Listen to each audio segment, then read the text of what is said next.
среща.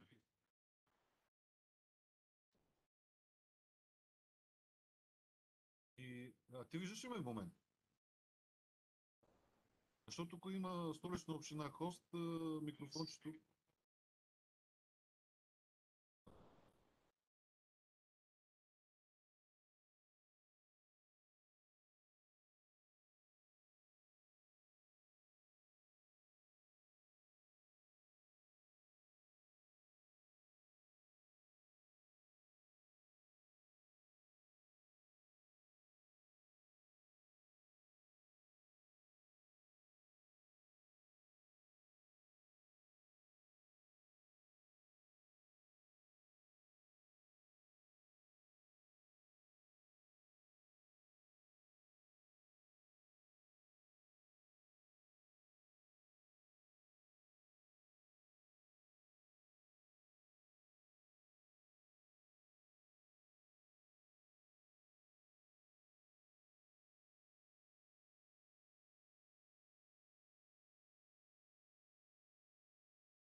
Здрасти, Гери.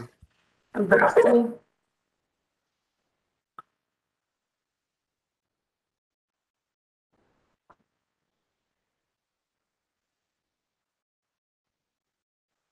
В момента сме само нашия панел, така както виждам. Кратко ще изчакаме още 3 минути и ще започнем.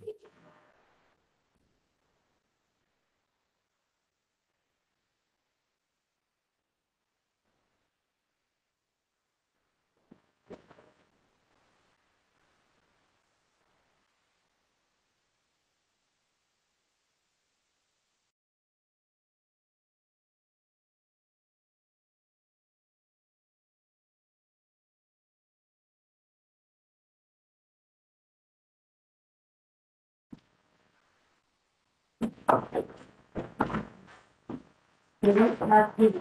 Вчера интересно, одна старушка. Ага.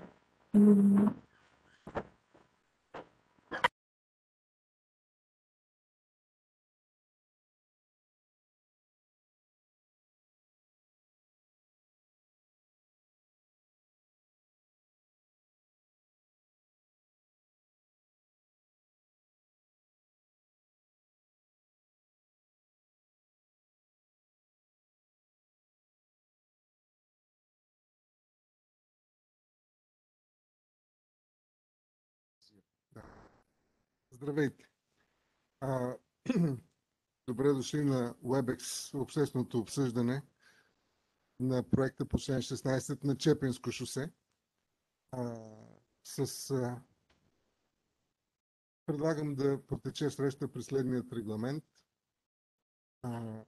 Ще направим кратко представяне на проекта. Веднъж от страна на администрацията, от страна на проектантите, и ако някой от гражданите има желание да зададе въпрос, на този етап би могъл в рамките на 2 минути всеки да зададе въпроси, като в чата, който е към платформата, подаде знак с вдигане на ръка, така че ние да отворим микрофона и той да може да зададе въпрос. По среща се води протокол и запис, който накрая ще бъде приложен към проектната документация. Сроковете за подаване на становища са публикувани в сайта на НАК в заповедта, която е издадена от районния кмет, и срокът е 27 юли, след което становищата ще бъдат качени онлайн и ще бъдат обсъдени на заключителната сесия.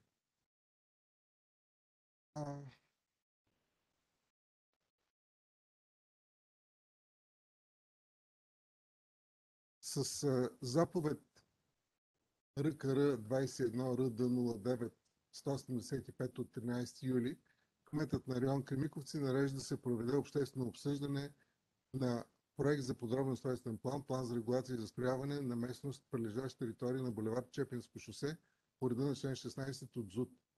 План схемите по 108 от ЗУТ, доклад за определяне на пазарната стойност на имотите в обхвата на проекта за план за регулация и застрояване, протокол номер ЕС по 08 от 28 юни 2021 година за приемане на пазарните оценки на подземни проекти, изработван в обхват територии в зони СМФ-2, ЗП, ТЗВ, ОЗ-1 и ПМС, общо устройствен план на Столична община от 2009 година, лежащи на булевард Чепинско шосе в участъка му от ЖП линия София-Була, товарна тангента, до кръстовището с пътя за кариера 5 могили, район Кремиковци.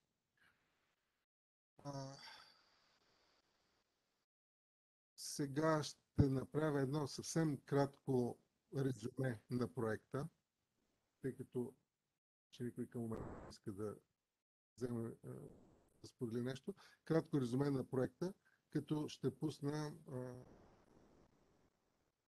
споделя на екрана плана за регулация и застрояване.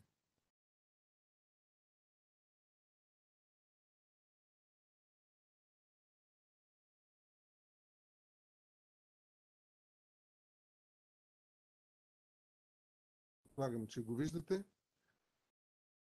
Подробен пространствен план за регулация и застрояване на прилежащи територии на Чепинско шосе в участък от железопътната линия София-Волуяк до кръстовище с кариера 5 могили,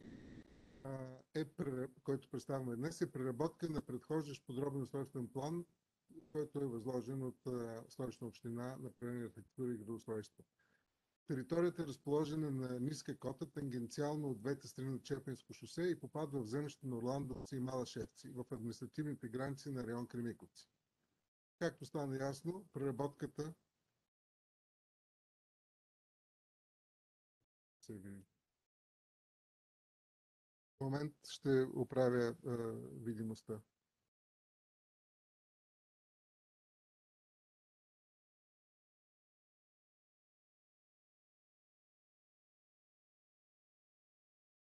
Да. Мога да ви разхождам, тъй като проектът е с голям обхват, мога да... Момент само.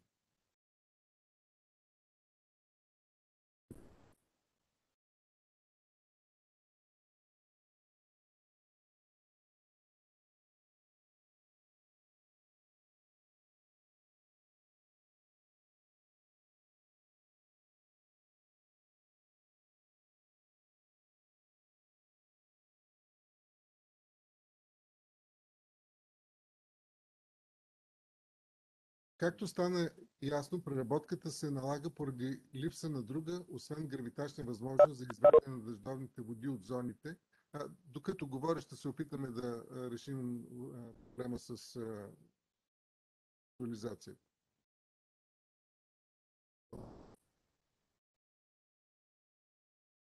Както стана ясно, преработката се налага във връзка с липсата на друга възможност, освен гравитачно, за отвеждане на дъждовните води от зоните за застрояване, което от своя страна се явява сериозна пречка за бъдещо интензивно развитие на територията, независимо от благоприятното местоположение в структурата на града и непосредствената пространствена връзка с северна скоростна тангента.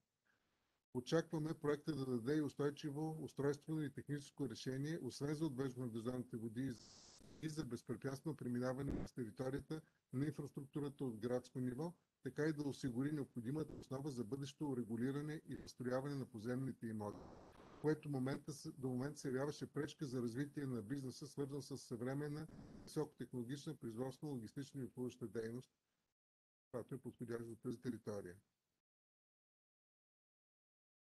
Комуникация и транспорт, какво предвижда проекта по тази част? Освен комуникационен гръбнак на територията,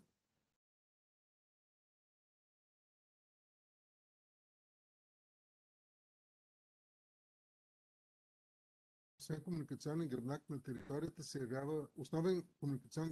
територията се явява Чепинско шосе, булевард. Габаритът на булеварда е с две платна по 7 метра и разделителна ивица от 2 метра. Поради високия клас на булевард Чепинско шосе, 3А клас, не се разрешава обслужване на прилежащите урегулирани подземни имоти от булеварда, както сте запознати от сегашните обсъждани срещи. Обслужването ще става от второстепенна улична мрежа и има за цел да създаде стройна и ясна комуникационна осигуреност за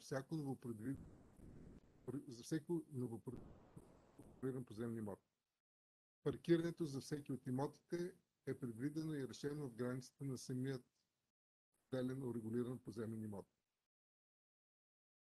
По отношение на плана за регулация, съгласно техническо задание на Столична община, територията на Чепинско шосе се урегулира по реда на член 16 от Закона за устройство на територията. Той представлява земеделска земя в момента, през която минават няколко съществени инфраструктурни коридора. Предвид значителните в териториален аспект сервитути, придружаващи споменатите инфраструктурни обекти, се наложиха подробни изследвания, работен предварителен баланс на територията. Така се стигна до получаване на корекционен коефициент 10%, което за прилежаща на Столична община територия е повече от добър. коефициент за корекции на имот. Този корекционен коефициент включва териториите необходими, освен за сервитути и за изграждане на нормална улична мрежа, провеждането на социални дейности на общината и осигуряването на терени и обекти на техническата инфраструктура, като трафопостове, резервуари, открити канали и прочее. Към проекта е приложена таблица с указани точните площи на имотите, според документите за собственост и корекционният коефициент и редуцираните крайни ефекти урегулиран поземни имоти. Тези данни можете да видите, който е качен в сайта на Столична община на и градоустройство, в сайта на район Кремиковци. Планът за регулация е изработен съгласно изискванията Закона за устройство на територията, като за всички улици са дадени улични регулационни линии в червен цвят и бордюрни проекти в син цвят. Всички улици са дадени съответните котировки, както и номера, точките от своята мрежа. Зонирането, градоустройственото решение във връзка с общия устройствен план за тази територия са запазени следните видове устройствени зони. Смесна многофункционална зона, която е за околоградски район, в частност тангираща републиканската пътна трансевропейски коридори и други пътища с активен транспортен поток. В конкретния случай Чепинско шосе. Малката дълбочина на възможностяване ареал, ясната градоустройствена структура и бързия достъп до по-висока скорост на пътна предполага развитието на високотехнологично и екологично чисти производства, съвременна логистика и транспортно-поточно движение, техническите и стоки потоци. Точните по-горе условия способстват и за изграждане на търговски и други обекти, предназначени за съхраняване, търговия с голямо габаритни стоки, както и на офис сгради с съпътващи главно обществени дейности. Основните параметри за застрояване на зона СМФ-2, както знаете, са следните. Максимална плътност за застрояване 60%, коефициент на интензивност 2,2 и минимална озелена площ 30%. Следващата зона, която ще представя зона за обществено обслужващи дейности и озеленяване, ОЗ-1, намира се на входа на зоната към София и е с по-голям процент с съществуваща изграденост. Предвижда се паркинговите етажни сгради да бъдат предоставени включително за обществени функции от третичния и четвъртичния сектор на услуги. Режимът на зоната предвижда и възможност за изграждане на жилища.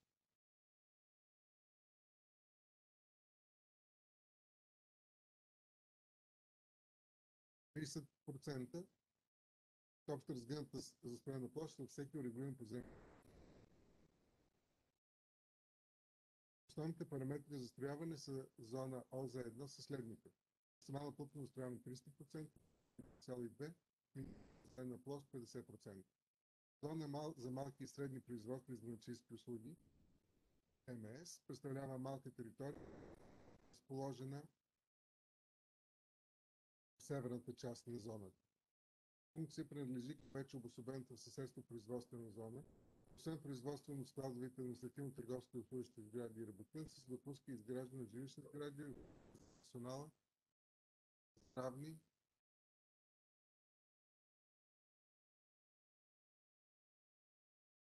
училища и други. Основните параметри за застрояване на зона ПМС са плътност на застрояване максимално 50%, коефициент на интензивност 1,5, минимално зелена площ 35%. Както има и самостоятелни терени, инфраструктура. Това са урегулирани поземни имоти, които са показани в тъмно. Основното им предназначение е свързано с осигуряване на условията за провеждане на техническата инфраструктура. Бъдещето застрояване на отделните урегулирани поземни имоти ще бъде съобразено с градоустройствени всяка от представените устройствени зони по общ устройствен план, като конкретните параметри спортно обслужване на дейност. Тантите считат, че с настоящият проект общинската администрация ще получи инструмент за територията, който същевременно е в състояние да осигури достатъчна свобода за осъществяването на различните инвестиционни намерения. Предполагам, че запознати с графичните материали към проекта. Ако имате някакви въпроси, примерно господин Тасков, ако има някакъв въпрос, би могъл да поиска думата и ще му бъде дадена в рамките на 2 минути да зададе въпроси или да го запише в чата, за което ще бъде отговорен. Слушаме ви.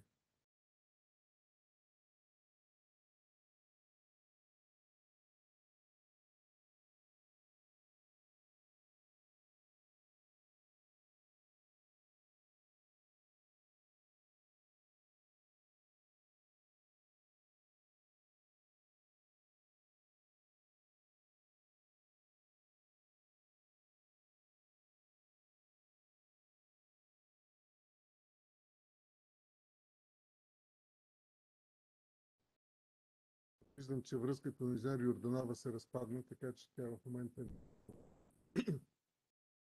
Така че ако имате въпроси по отношение на част ВИК, може да ги запишете, ще ги предам, който се включи.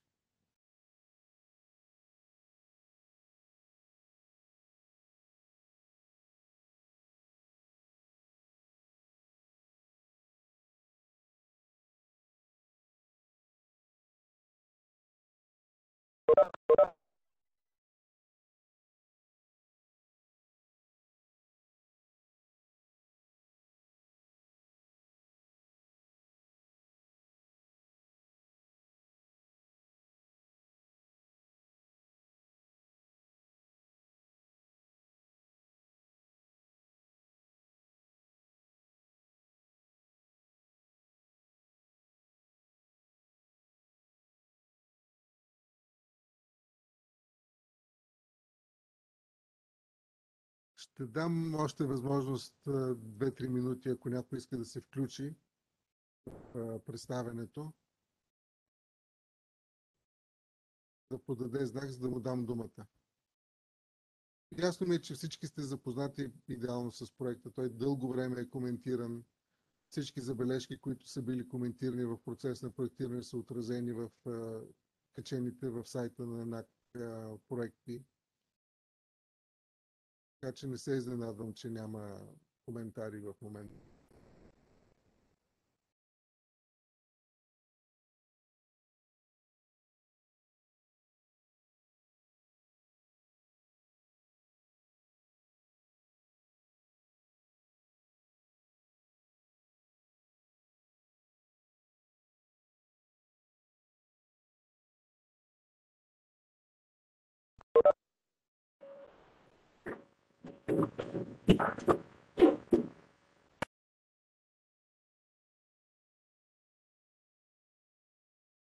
Инженер Йорданова отново е на линия. В момента нямаме никакви коментари, така че аз прекратявам като представител на проекта. Мисля, че всички участници и обществеността е запозната с проектното решение. Очакваме до 29 юли предложения и коментари по проекта и окончателното обсъждане ще бъде както е обявено в заповедта. Здравейте, не знам дали се чуваме. Да, чува се.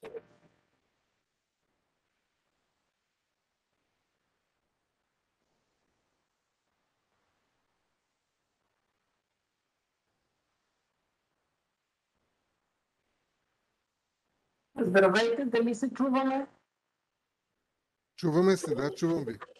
Ами, аз се присъединих, не знам дали се виждаме. Аз малко лошо чувам вас. Инженер Йорданова, виждаме ви и ви чуваме. Към момента няма някакви въпроси. Ако искате, можете да представите накратко вашата част. Ако не, тя е достатъчно ясно показана в проектите, които са качени на сайта на общината. Благодаря. Дано вие ме чувате, че аз пак казвам малко слабо ви чувам. Този проект в общи линии е изключително сложен от инженерната част.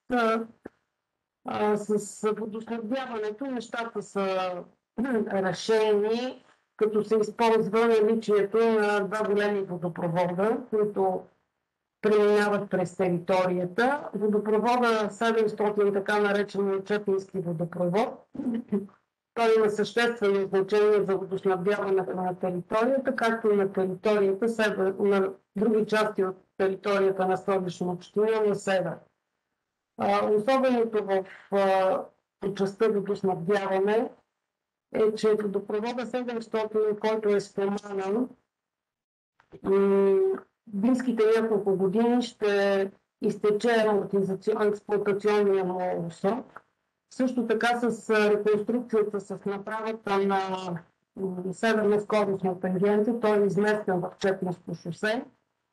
И поради тази причина в крайното решение се предвижда неговата цялостна реконструкция и изместване в Чепинско шосе, за да може да се освободят имотите от тежести, имотите, през които той в момента минава.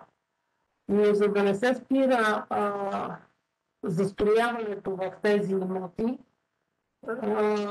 е отразен на плана за регулация и застрояване, условно казано, временен сервитут, така че сградите са съобразени с този временен сервитут и проектното застрояване може да се реализира преди водопровода да бъде изместен по Чепинско шосе. Условно територията е разделена на две като консумация, две зони за водоснабдяване. Те се разделят от северната скоростна тангента. За всяка зона е направено отделно водохващане от водопровода 700, като в пункта на водохващане има водомерна шахта, за да се мерят водните количества и по-добра експлоатация и контрол на системата. Хидравлическото размеряване е направено на базата на предвижданията на общия устройствен план, като се обхванят и всички територии за бъдеще, включително и далеко перспективни по общия устройствен план. Така че представения сега проект към настоящия път е елемент от крайното решение за развитие на водоснабдяването на територията. В записката има подробности, колко с каква водопотребителна норма. Важно е да се каже също така, че са предвидени по-големи водни количества за пожарогасене, които също ще се доставят от водопровода 700 по Чепинско шосе и пожарогасенето ще се извършва от него. Въздухно пожарогасене. Вече за специфични сгради, които имат по-голямо противопожарно водно количество, примерно над 20 литра в секунда, естествено във всеки имот ще бъдат предвидени резервуари за пожарогасене. По отношение на канализацията, направени са във времето, няма да се спирам подробно, няколко предварителни проучвания, които са обсъдени и в момента е разработен варианта, който е определен след решение на няколко експертни съвета и се свежда до едно изкуствено моделиране на терена, което е, може би, за първи път в София се прави на голяма такава територия. Основната причина за това изкуствено моделиране на терена е възможността за гравитачно отвеждане на дъждовните води от територията. Само ще припомня, че в момента Чепинско шосе е задигнато и е по-високо от съществуващите в момента земеделски земи, които са обработваеми, не са урбанизирани. Чепинско шосе се отводнява към тях, но с неговата реконструкция и изграждането на тротоари и бордюри се търси начин дъждовната вода да се отведе към най-близките приемници. Сега за една част от територията, тази, която е повече към София, приемник на водата е река Пернишка, а за другите части се търсят съществуващи съществуващи отводнителни канали, които се предвижда тяхната реконструкция, облицоване, разширяване на тяхното увеличаване на техния капацитет и отвеждане на водите в посока река Весновска. В тази връзка има специална част, която третира по реконструкцията на отводнителните канали. Битовите дъждовни води ще се отвеждат с самостоятелна битова канализация през няколко помпени станции, канализационни помпени станции, които ще отвеждат водата в така наречения водящ колектор 2, който е изграден и транспортира водата в пречиствателната станция по Братово, градската пречиствателна станция. Поради необходимостта от изграждане на разделна канализация, се налага изграждане и на разделна канализация, както в самите имоти, както в площадковата, така и вътре в сградите. И за намаляване на капиталовложението за изграждане на дъждовна канализация се предвижда в всеки имот да се изгради самостоятелен задържателен резервоар за дъждовни води, който да задържа 90% от падналото водно количество по време на дъжд. И след преминаване на дъжда, полека-лека, бавно водата ще се отвежда в изградената дъждовна канализация по улиците, за да може да не се наводняват терените. Това изискване е в съответствие с наредба 3 за изграждане на канализация в населени места. Това е накратко. Благодаря за вниманието.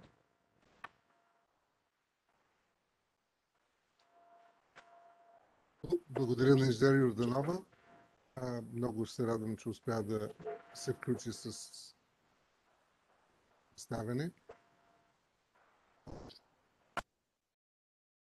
Пак казвам, ако след това представяне имате нужда от коментар или бележка или становище, моля, вдигнете ръка.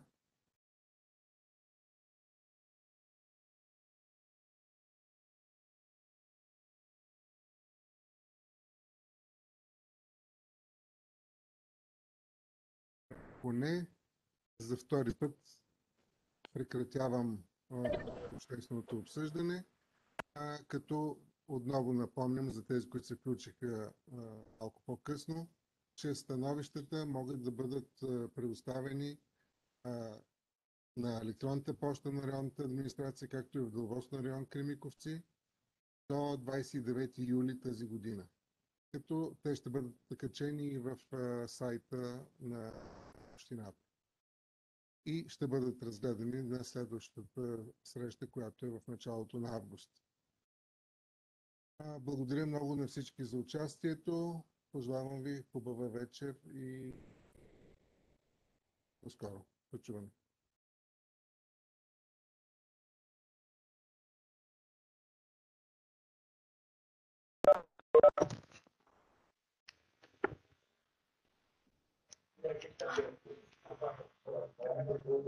Толкова малко време, почти наполовина сме подобрили, ревизирали проектите и съответно 6